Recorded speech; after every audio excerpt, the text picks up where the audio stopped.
A man sits alone. Though he speaks, the target of his words is unseen.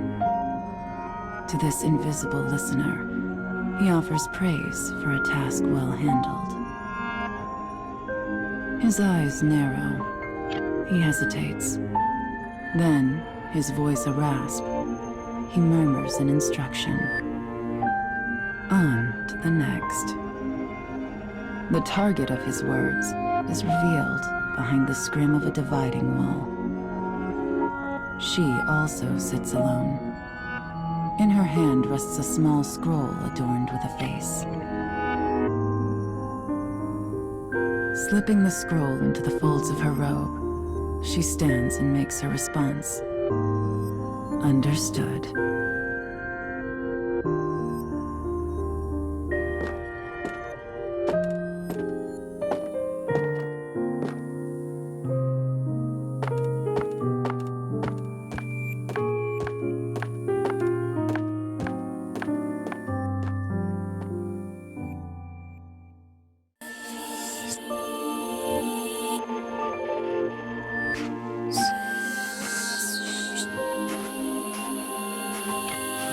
Thick clouds hang low against an ominous sky.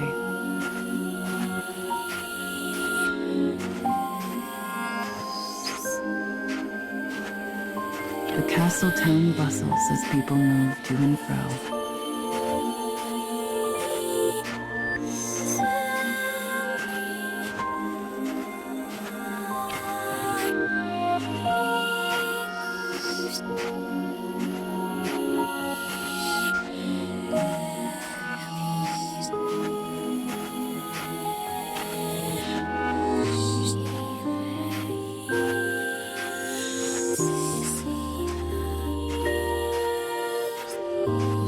A family traveling the road catches her eye.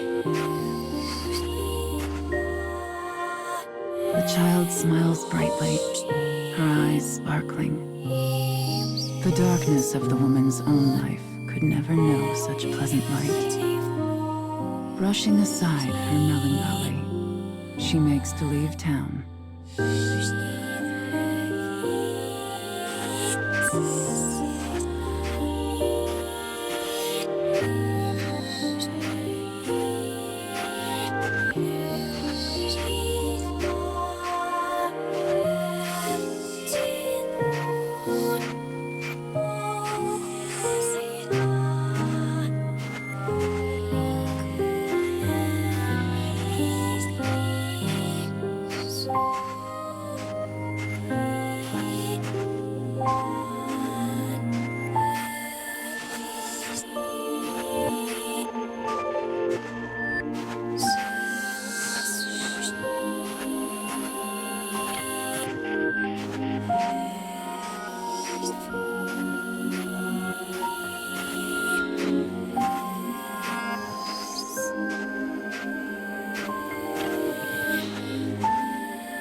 A sudden glimpse of silver catches the woman's eye as an assassin appears before her. A thin razor of a smile crosses her face. She knows this is exactly where she belongs.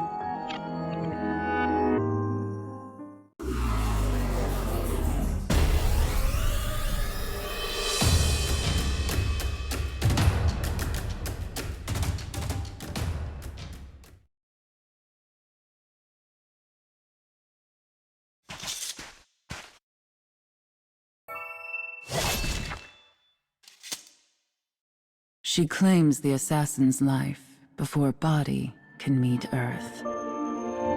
In the silence that follows, she muses on her life. She walks a path of blood, a solitary path, far from family or comfort. Had she ever smiled as that child did? Could she? Such thoughts swirl in her mind as the woman considers a life she knows she will never have.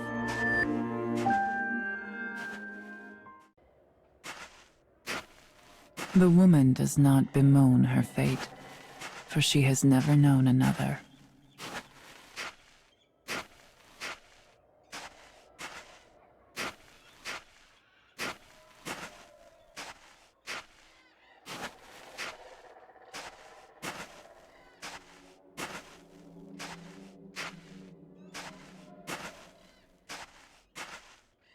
Yet, when she thinks of the things she will never have, she feels a terrible sadness.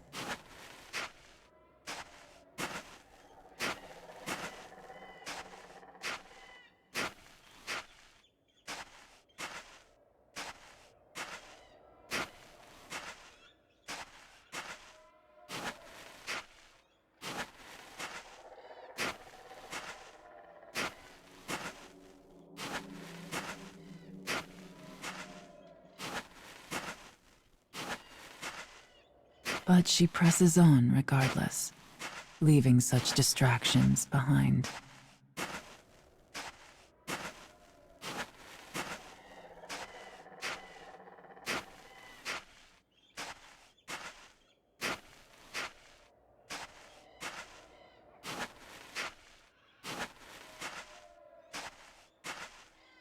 At some point, she realizes that rain has begun to fall.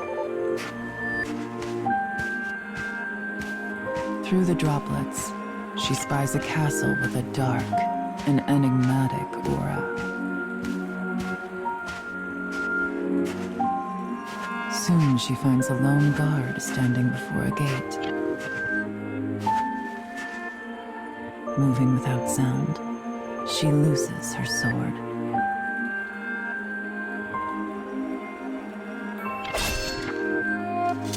With death delivered, she sheathes her blade, then presses on.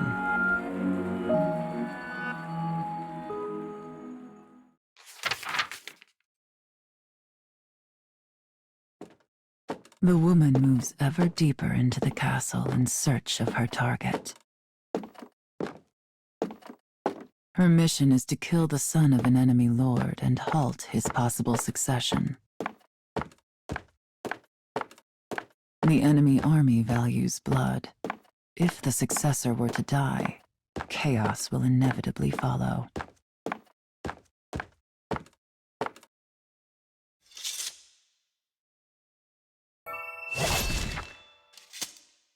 Slaying the son will create confusion, giving her own lord an opening for attack.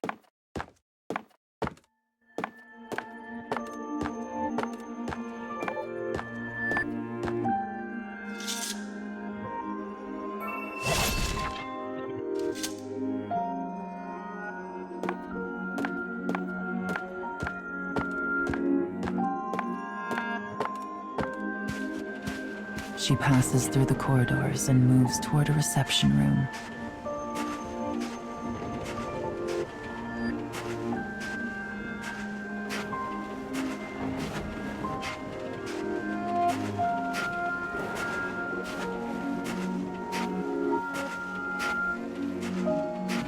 Outside, the rain falls in endless gray sheets.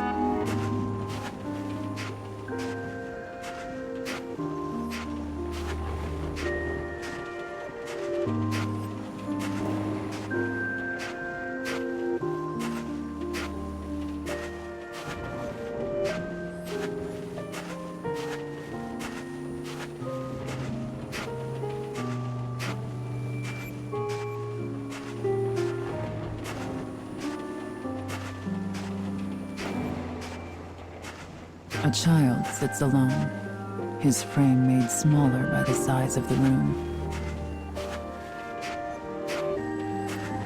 She recognizes the boy's face from her scroll.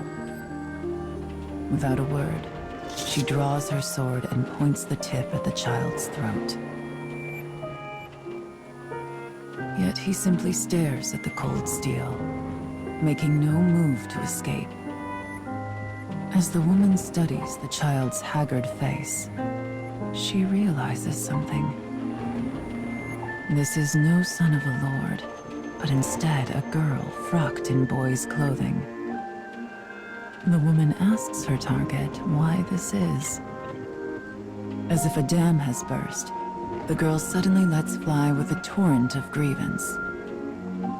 I wish this house and this entire nation would fall.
You should leave before I change my mind.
The girl begins to tell her tale. I am not but a puppet who dances at my father's tune. I'm no child to him, merely a tool to be used.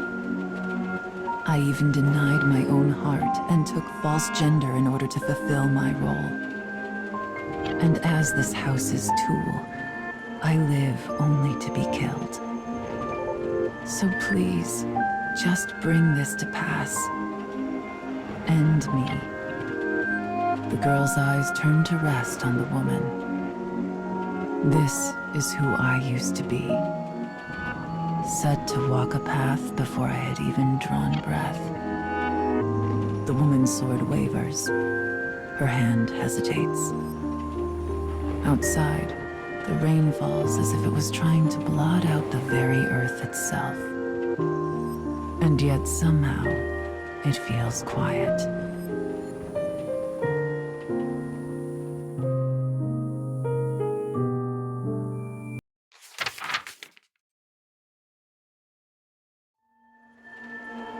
The only sound is the rain. A long moment passes.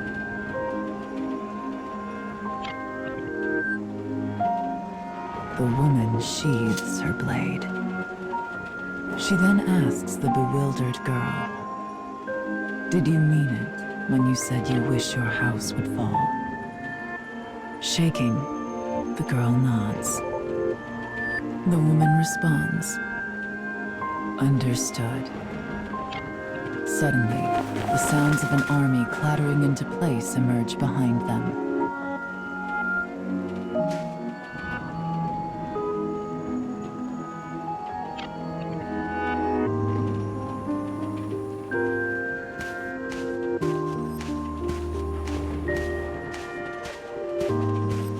A score of soldiers bursts into the reception room. The woman's face is the very picture of composure. "Come then," she whispers.